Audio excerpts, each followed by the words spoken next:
Hey, I'm Mustafa Al Hassan, a student in Respiratory Therapy Integrated Bachelor's to Master's Degree program at Georgia State University. I'm presenting to you my project, which is creating educational video on intubation procedure for respiratory care students.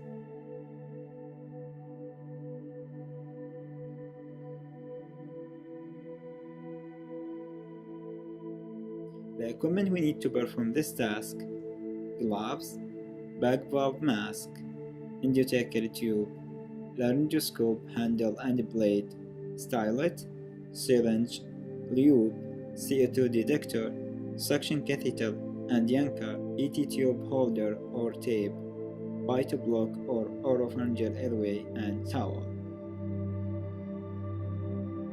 An endotracheal tube is basically required when the patient's natural airway can no longer perform its proper functions. Step 1. Wash your hands or use hand sanitizer.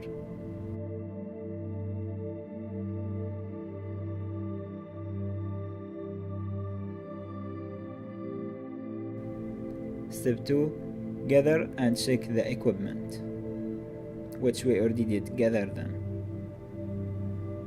So let's check them very quickly.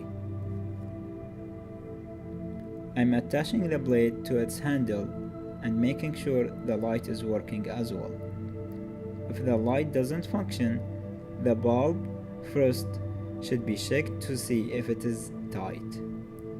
Then, if it is still not, replace the batteries. Then inflate the cuff to make sure it is not punctured and there is no leak. Deflate the cuff and keep the syringe attached to make it easier for you to inflate the cuff right after intubation. Lubricate the distal tip with a lube without touching it to keep it sterile.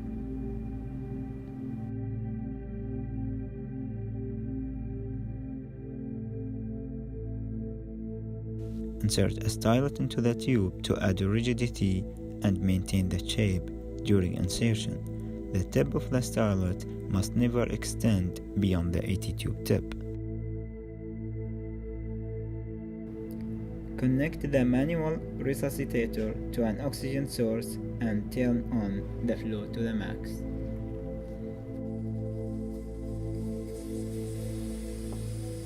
Make sure the vacuum brusher is working and connected in case you need it. Step 3. Position the patient. Place one or more rolled towels under the patient's shoulders to visualize the glottis easier. Then place your patient into the sniffing position. Step 4. Pre-oxygenate and ventilate the patient. Your patient might be apneic or in respiratory distress, so providing ventilation and oxygenation by manual resuscitator bag and mask with 100% oxygen with the CE technique before intubation helps ensure the patient tolerates the intubation procedure. Confirm ventilation by observing chest expansion. Adjust patient's position if there is no chest rising. Observe oxygen saturation and heart rate for appropriate ventilation. The intubation attempt shouldn't exceed 30 seconds. If intubation fails, immediately ventilate and oxygenate your patient for 3 to 5 minutes before the next attempt. Step 5. Insert laryngoscope. Use the left hand to hold the laryngoscope and the right hand to open the mouth, no matter what is your dominant hand. The laryngoscope should be inserted into the right side of the mouth and moved toward the center. Displace the tongue to the left. Advance the tip of the blade to the vallecula if using Macintosh. Advance the tip of the blade under the epiglottis to displace it if using a Miller. If these structures are not visible, the blade is probably advanced too far and may be in the esophagus. If this is the case, slowly withdraw the blade until the larynx is seen. The laryngoscope has to be lifted upward and forward. Avoid leaning the laryngoscope against the teeth while lifting the blade up, because this can damage the teeth and gums. Step 6. Insert tube. Visualize the glottis and insert the endotracheal tube through the cords until the cuff has passed the cords by 2 to 3 cm. Stabilize the tube with the right hand. Use the left hand to remove the laryngoscope and style it. Inflate the cuff to seal the airway. Place the CO2 detector and start bagging immediately.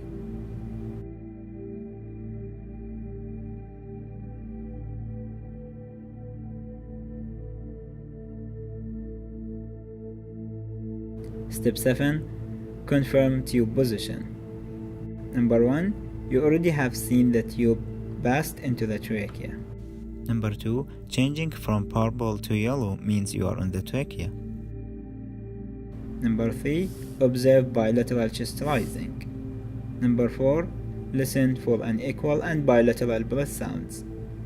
In case of low breath sounds and low chest rising on the left side, it may indicate right mainstem intubation.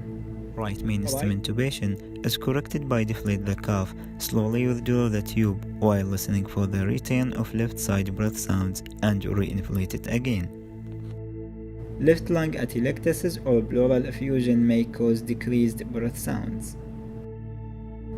The depth of tube insertion at teeth level initially should be at 80 tube size times 3 or 21 to 23 cm for men and 19 to 21 cm for women. Step 8. Stabilize the tube. After the tube is successfully confirmed in trachea, now we should secure the tube using tape or an ET tube holder. Remember to hold the tube during the securing.